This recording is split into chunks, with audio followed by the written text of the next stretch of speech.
waa Sénégal asalaamaaleykum mbokki Thiès man maa ngi tudd Dieudonné Manga di agent technique à la direction des services de l'aménagement au port autonome de Dakar. Par ailleurs nekk coordonnateur des amis du docteur Cheikh Kanté à Thiès, ministre du PSE.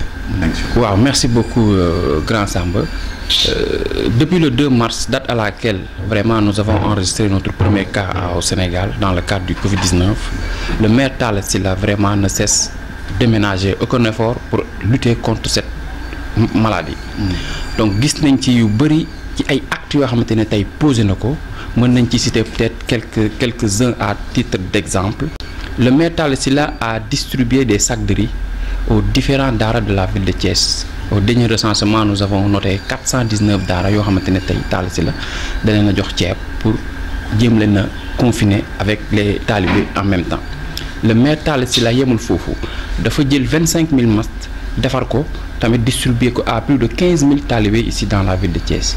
Le maire Talla Sylla a distribué des kits sanitaires mooy ay alcogel mooy les madar et tout ça.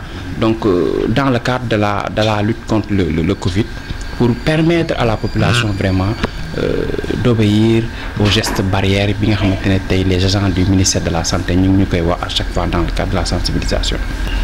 Mais aujourd'hui le maire Talla Sylla a une très belle initiative que nous avons notée et saluée ici à Thiès, c'est les waañu daara. Donc dans le cadre de du confinement, le maire Talla Sylla chaque jour ndekki añ ak reer dafay togg ay añ dem jox ko les talibés pour leur permettre ñu bañ a génn ci biti. Xam nga on disait que Thiès était assis sur une bombe dans le cadre de cette Covid.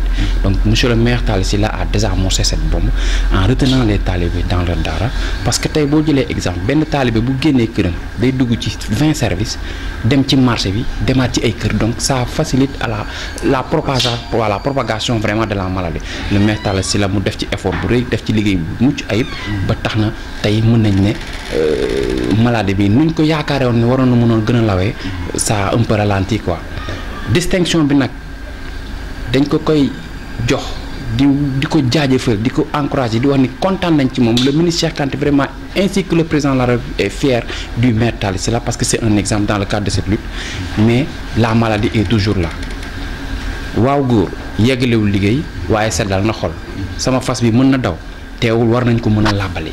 Donc c'est dans ce sens que nous allons vraiment prendre cette distinction que nous allons décerner au maire Talla Sylla le 30 juin à partir de 17h à la salle de délibération de la mairie de Thiès.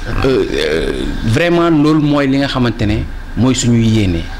Si son agenda vraiment lui permet, il fera personnellement le déplacement pour venir remettre cette distinction à qui de droit, c'est-à-dire au maire de la ville Talla Sylla.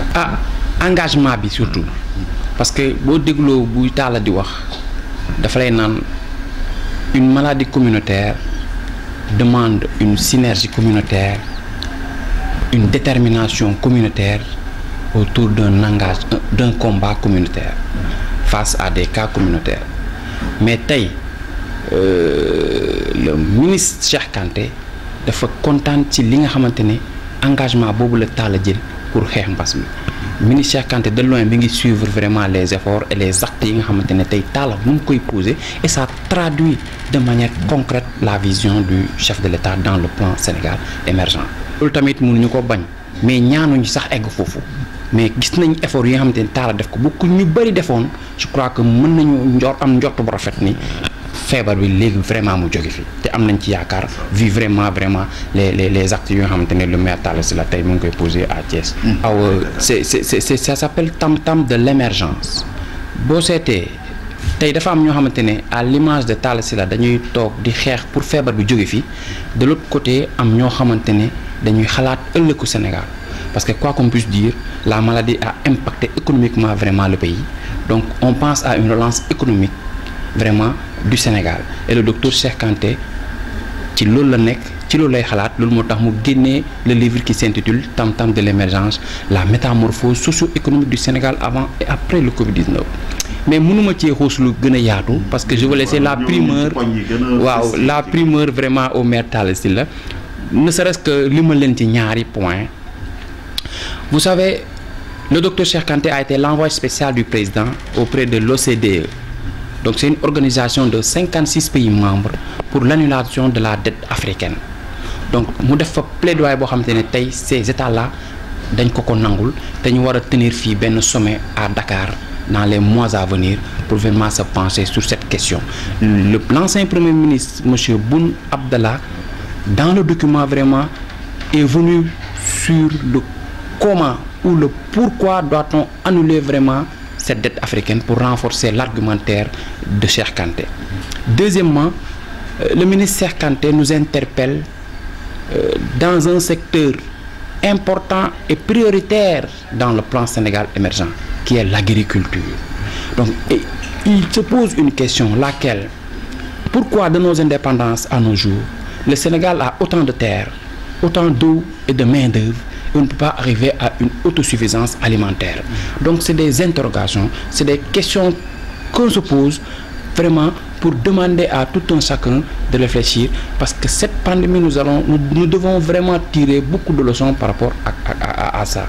Et c'est là où nous amène vraiment cette réflexion, d'où l'importance et la pertinence de nous donner en fait ce document Tam-Tam de l'émergence, qui est une voie qui nous mènera vers en fait une économie beaucoup plus durable, une économie vraiment beaucoup plus solide.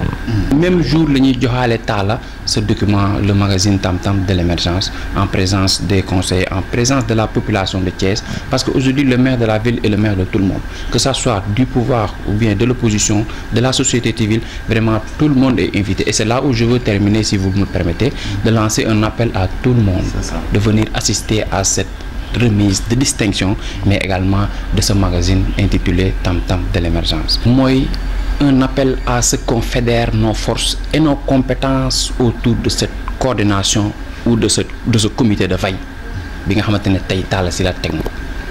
Faire appel aux bonnes volontés.